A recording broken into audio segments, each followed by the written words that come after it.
Cyndi, so happy to be on with you again.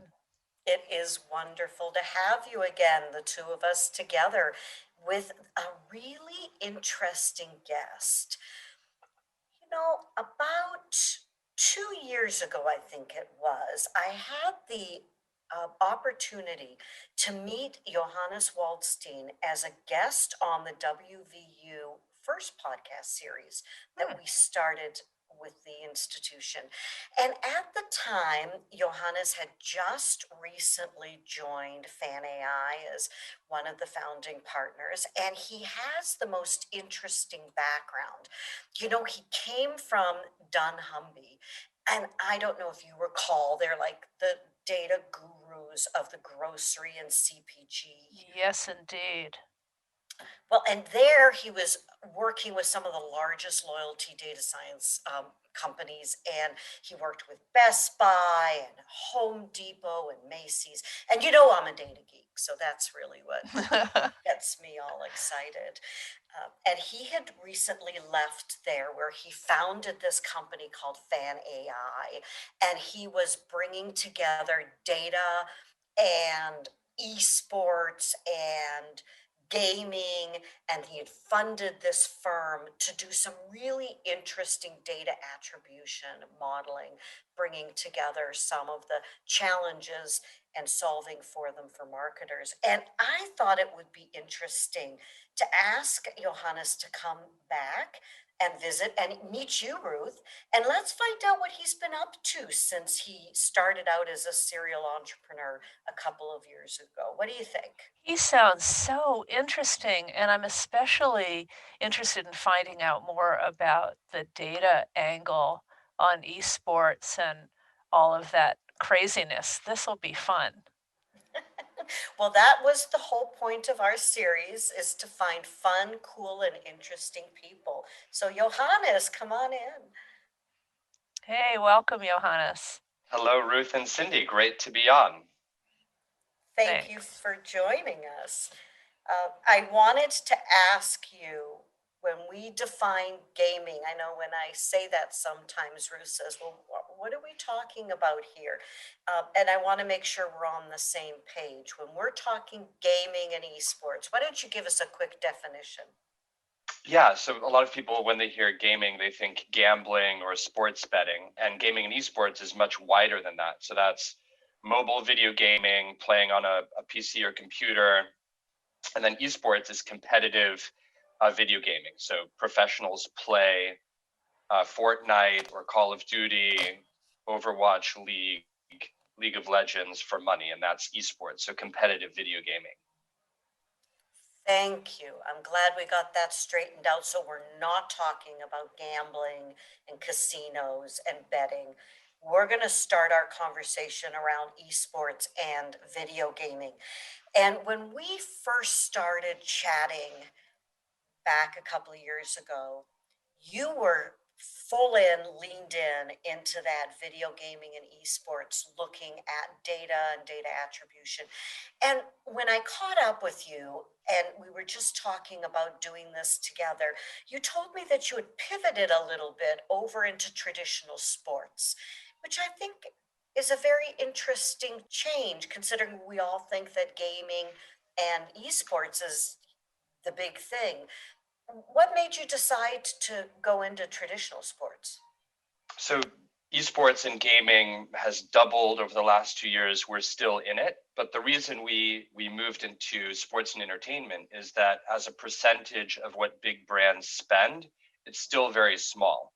So somebody like a Pepsi or a Coke will spend $500 million a year on sponsorship and only a handful of million in gaming and in esports. So when we started working with the big brands in esports and gaming, they said, can you also do this for the NFL? Can you do this for MLB? Can you do this for NBA? And we said, of course. We found that that was a much bigger market for the big brand sponsors. So you're following the money. We're following the money. And as an entrepreneur, that's what you need to do. You need to follow where the revenue is and where the most repeatable recurring revenue is. And for us, that's now partially esports and gaming, but more in the sports and entertainment realm. So the audience is massive, it's global. Is it not also more engaging during COVID than traditional sports now that we can't be in person at events? It's hugely engaging. So if you look at time spent, people are watching Twitch, which is the largest streaming platform now owned by Amazon. So they've doubled their viewership. And all of the games publishers are laughing because people are at home. So you can take a break from work, and instead of going and having a cigarette or stepping outside, you can play video games or do something with your children. So it's a huge and growing market. I think for big brands still want an in-person experience. So there is something different about going and tailgating. There is something different about having physical events. And esports was starting to do that, paused during COVID, but Overwatch and League of Legends were starting to fill stadiums for certain events. So yeah, esports and gaming is definitely here to stay, and COVID has really helped it grow. So, what does your solution offer the big brands like Pepsi and so forth? So a big blind spot for the biggest sponsors in the world is knowing what audiences really spend with them offline.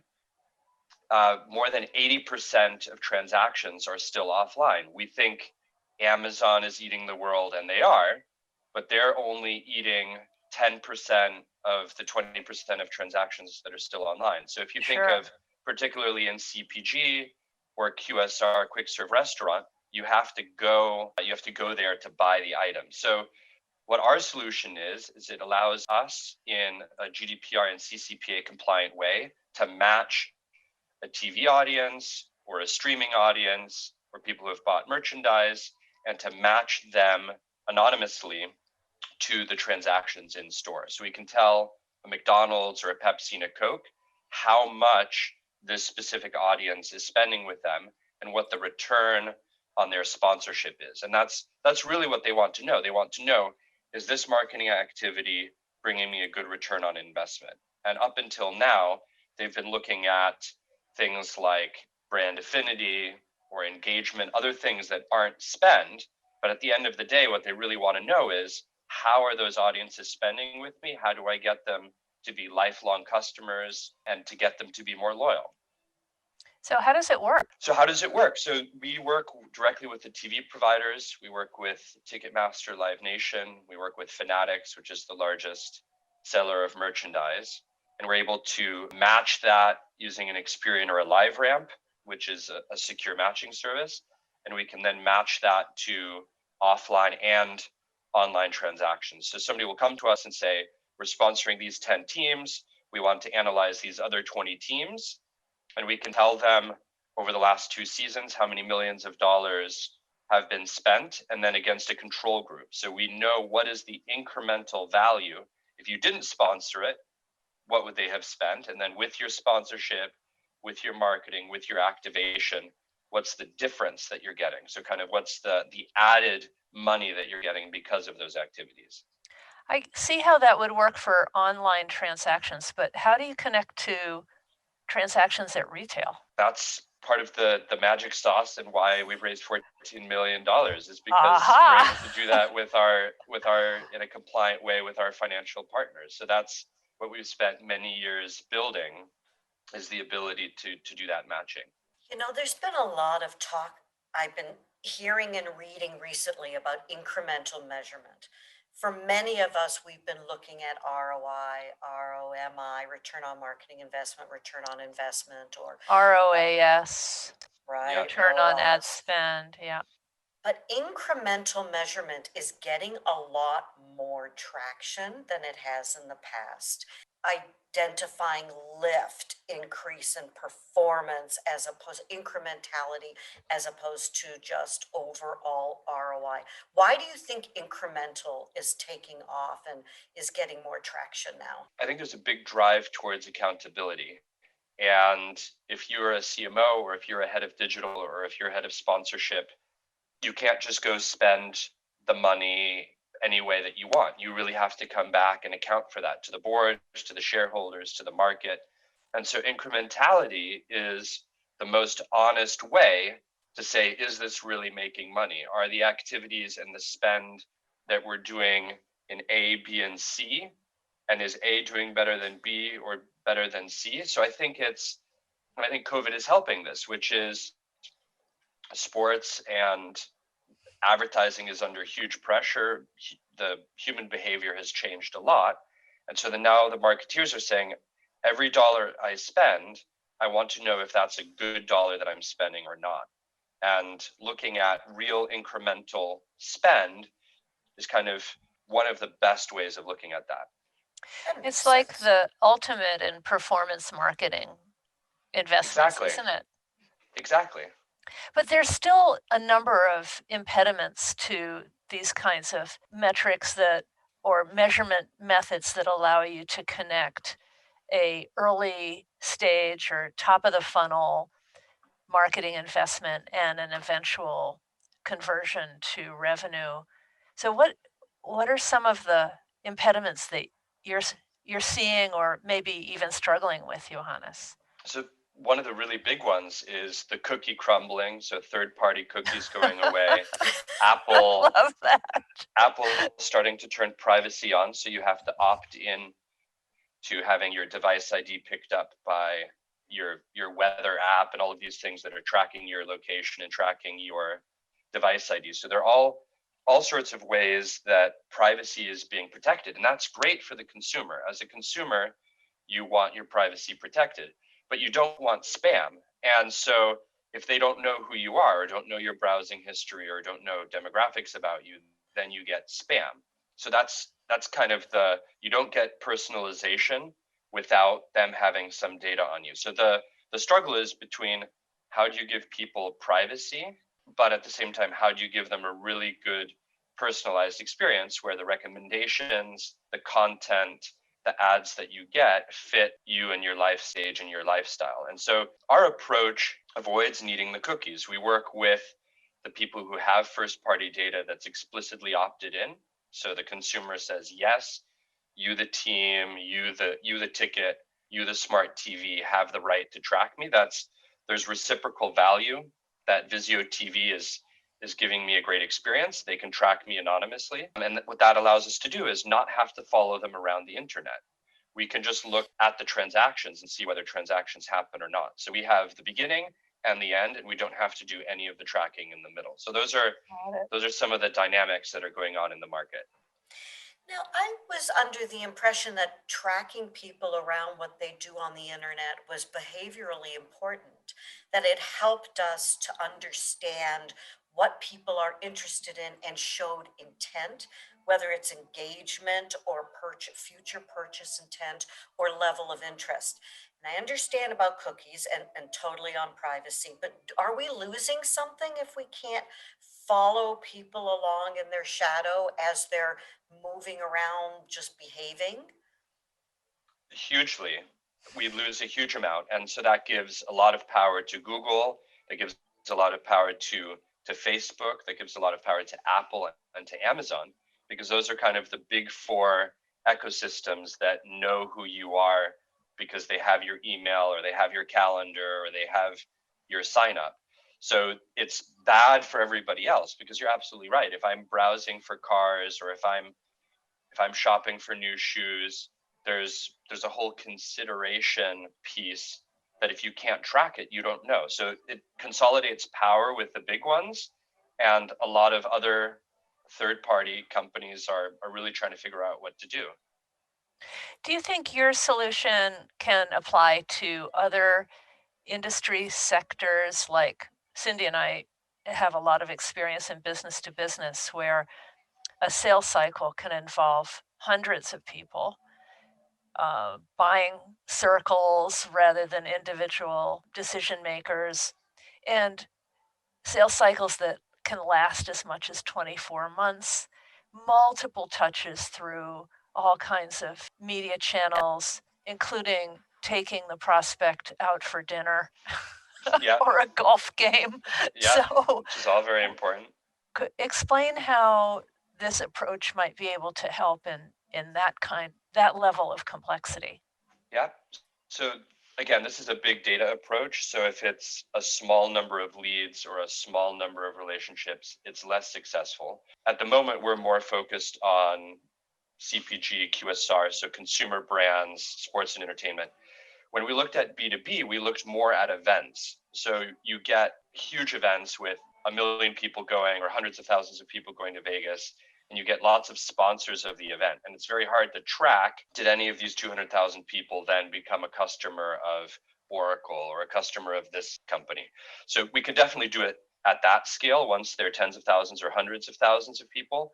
But again, CPG and QSR is such a big market that in the same way that before we were just really focused on gaming and esports, right now we're really just focused on sports, entertainment, and the big CPG, QSR, telecom brands that are sponsoring in that. If at some point events would probably be the right segue into it to get into B2B.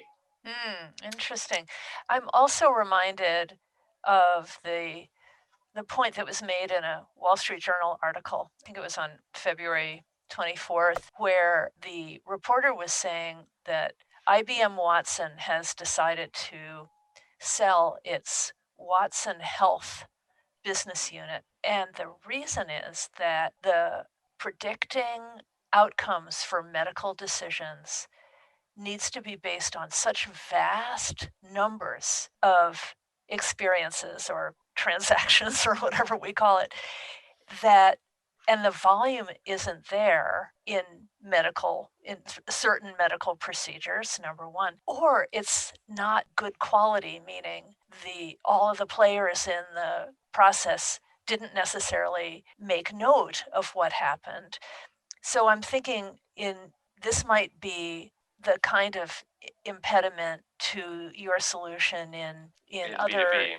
other Exactly. industries, because you mentioned that a small number of transactions would get in the way. This is sort of the soft underbelly of AI, isn't it? It is, where AI doesn't work with a small number of things. The other thing, it's a great article. The other thing the article points out is that the price of getting it wrong is that somebody dies. Right. So if you give them the wrong treatment and they die of cancer, that's really, really bad. Sort of the nice thing for us is that the outcome of it's marketing. So it's not an exact science. There's art and science. If you're a little bit wrong, it means you get a family coupon when you should not have gotten a family coupon. So the result is not as negative. And at the moment, we're working with very, very big numbers. But you're right, in B2B, where there's a small amount of data, it's less valuable. And that's one of the limitations of AI. So part of what we're hoping to accomplish in our series is looking out that front of the dashboard at the future ahead of us and the horizons that lie ahead of us, and saying, what do we think is exciting and new, and what we might be seeing. The predictive nature of data, the ability to do some of these very interesting attribution models to get great lift, to meet our customer where they want to be with compliance and with opt-in. But when you think about what lies ahead for you, Johannes, since you are always an entrepreneur looking at the what's next, what gets you excited about what lies ahead? I think two things. One is looking at it from the consumer perspective, which is working from home, having virtual worlds like Fortnite where you can go experience a music event. I think we're getting much closer to having some immersive experiences. So I think from a consumer perspective, not having to commute, not having to do a lot of things like that, and having the kind of content that's really, really rich is very, very interesting. So what happens when people spend time there? What happens with that? So I think that's a really, really big trend. And then on the attribution side, I think it's great for brands to be more accountable and understand what works and doesn't work. And that also ends up being better for the consumer, because instead of spam, the brand begins to understand what is compelling to the consumer and what not. So you get less wastage on the brand side. They're not wasting their money. And on the consumer side, you get things that you're really interested in and that you're passionate about and that you would actually like to do. And that's a win-win. Right. That's a win-win. I can certainly see brands being willing to open their pocketbooks with better attribution systems in place. That's probably been a constraint, not only in sports sponsorships, but in a lot of other areas. So this looks like the outlook is pretty bright. And where it makes, so we're just doing an investment round led by an investor who does a lot with talent. And if you're secondary talent, it's very hard to get sponsorship or get money from brands because they don't know your name. But if you can prove to them that it's working, they'll spend, they know for every dollar I'm going to make $2.50 back. So it also opens up opportunities for creators, for talent, for influencers who are not the big name ones, but who need a way to prove their value to the brands because their name isn't household. And so I think there's a huge economy growing of influencers and talent, and being able to make sure that that really helps the brand and that they're really bringing value is very important. So that's, I think, something else that will happen over the next year or two. So there's hope for Ruth and I as talent. Yes. Listen, Johannes, you might be able to get us a really good deal with Pepsi or Coke. Absolutely. And we'll even give you a cut. How's that, Johannes? Well, it's been delightful chatting with you and catching up with you. Johannes, you're always so interesting and entertaining, and we learn so much. And Ruth and I are going to chat a little bit without you, talk about you maybe behind your back a little bit about what we learned, and hope that you will have a good rest of your day. Thanks a lot, Cyndi. Thank you so much, Johannes. Bye. Bye. Bye. Cyndi, thank you so much for bringing Johannes onto our program. What an interesting guy. Not only his background in consumer store data or CPG data, I gathered, Yeah. supermarket data, but also the initiative he's taken to try to solve one of the most vexing problems in marketing, not only today, but for as long as I've been in marketing.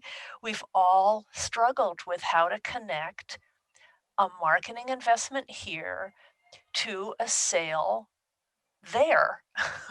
And if we can't connect them, and we can't justify marketing investments except by feel or by we've always done it that way, or our senior executives think it's a good idea whether we can demonstrate the value or not. And this applies not only to sponsorships but to other tactics, right? Like, think of the PR people and how they have struggled forever, relying on numbers of clippings to justify their time and effort, when what they really want to be able to do is say that someone who read that article actually made a purchase, or whatever else is the outcome we're looking for.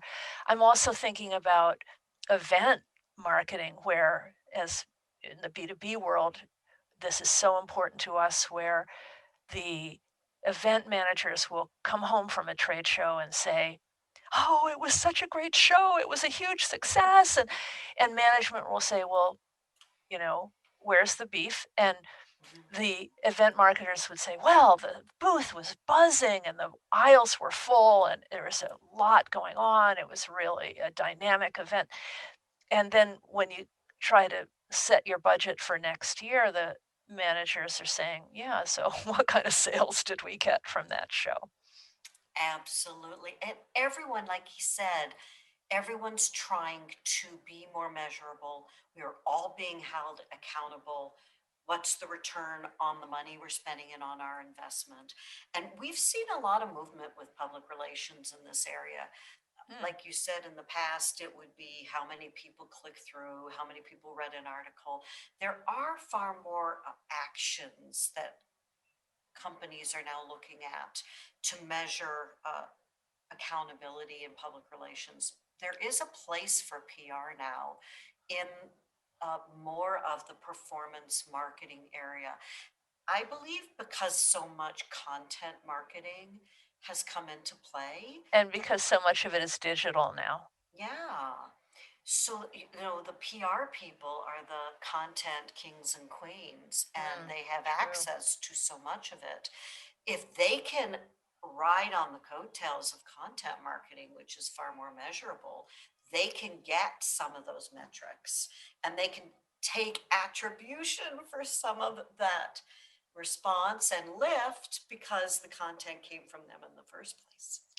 I was just sort of sad that we didn't have a chance to really find out what his secret sauce was. I mean, and a transaction that takes place at retail or otherwise outside of the highly trackable digital world, how is he maybe inferring the transaction or some kind of matchback or something? All we can do is theorize at this point.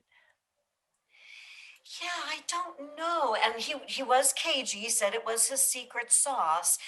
And I'm thinking about how you can place your order online for your Starbucks coffee, and or you could do it on your phone on the app, and then you walk into the Starbucks and they know you're in there and they hand you your coffee. Now they know that you have done the transaction. They know from either near field communication or some sort of beacon that they have that you're now in store and they know that you took the coffee.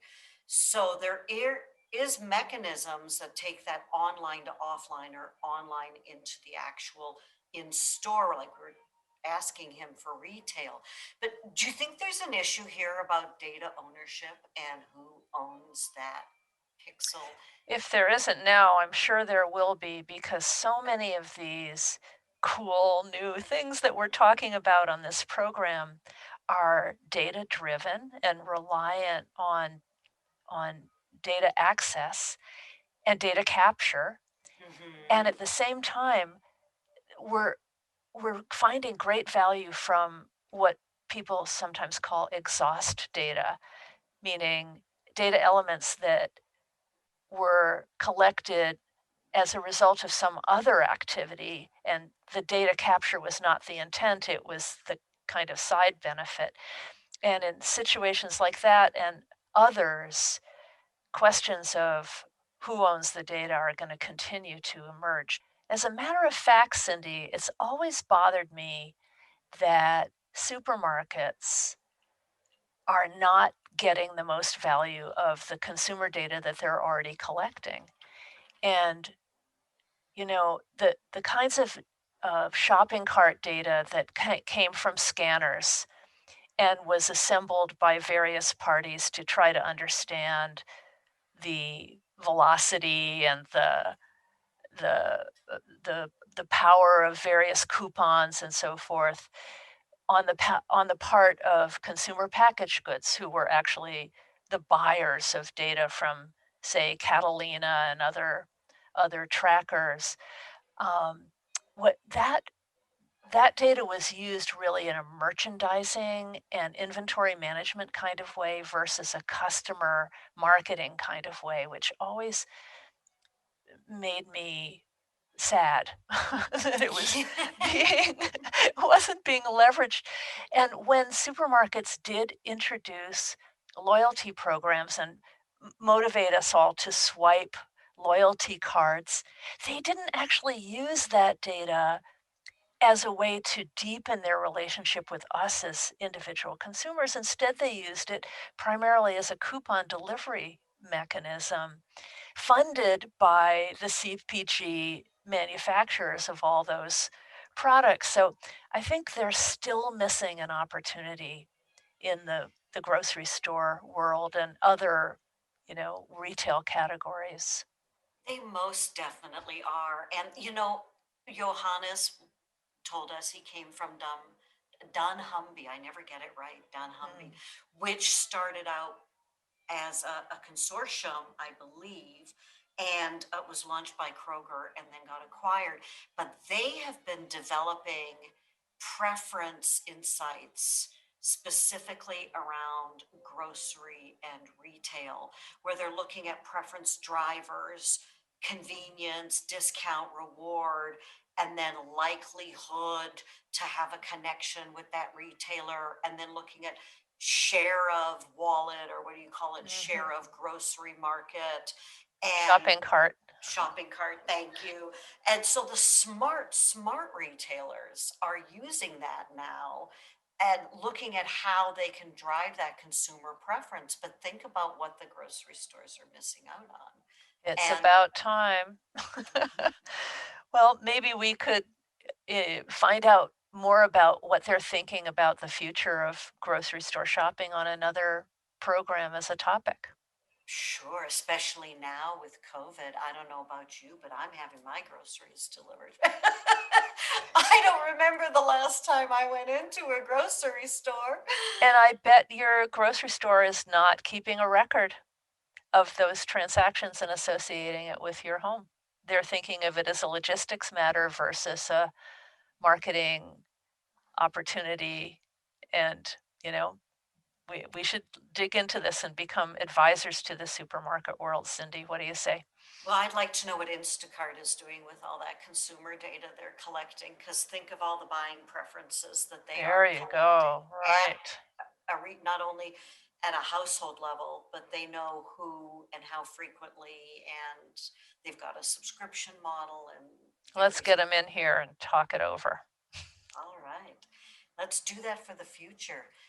So, Cyndi, I thank you for bringing him in here today because he really opened our eyes to some developments that are possibly really game changers for us marketers. Pun intended from our gaming experts. Right, there you go. And on that note, I'll wish Thank you you, Cyndi. Same to you.